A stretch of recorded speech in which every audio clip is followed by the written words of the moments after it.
তো গোলাম। রোকেয়ার কোনো খোঁজ জানেন না? এই মেয়েরা জানে না? পড়ে দেখছে? দেখবে না।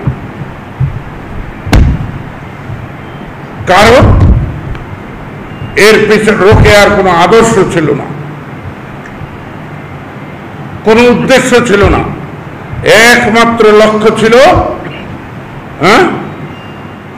যে তার স্বামী সাকওয়াতকে তিনি অমর করে রাখবেন। অমর করে রাখতে চাইলে অমর করা যায়।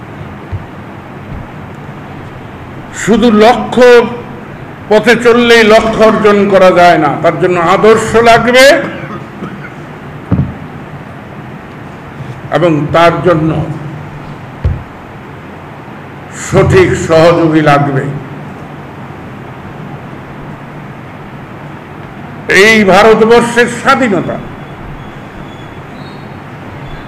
কিসের স্বাধীনতা? স্বাধীনতা কাকে বলে?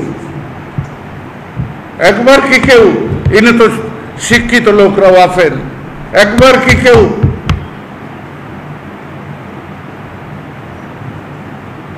অভিধান খুলে দেখেছেন? স্বাধীনতা মানে নিজের অধীনতা, নিজের অধীন। নিজের অধীন। সরকারি কর্মচারীরা কোনো মতে প্রধান অতিথি, এই যে ক্রেস্ট, ইংলিশ সব উপনিবেশিক সাম্রাজ্যবাদী ভাবনা। আমরা দুইবার স্বাধীন হইলাম, কিন্তু চেতনায় এবং মননে, ভাবনায় এবং কর্মে আমরা তো স্বাধীন না, আমরা তো গোলাম। আর গোলাম হবো না কেন? আমাদের যে শিক্ষা, এই শিক্ষা তো গোলামের শিক্ষা, প্রধানতর শিক্ষা।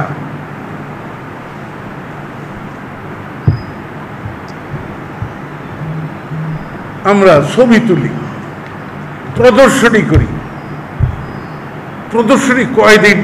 আজকে আমার প্রদর্শনী হব, কালকে আরেকজনের প্রদর্শনী হব। হ্যাঁ, তখন আমি কোথায় থাকবো? কিন্তু যদি কার্যকর কিছু করা যায় তাহলে কিন্তু সেটা, আপনাদেরকে কি বিরক্ত করতেছি নাকি? হ্যাঁ,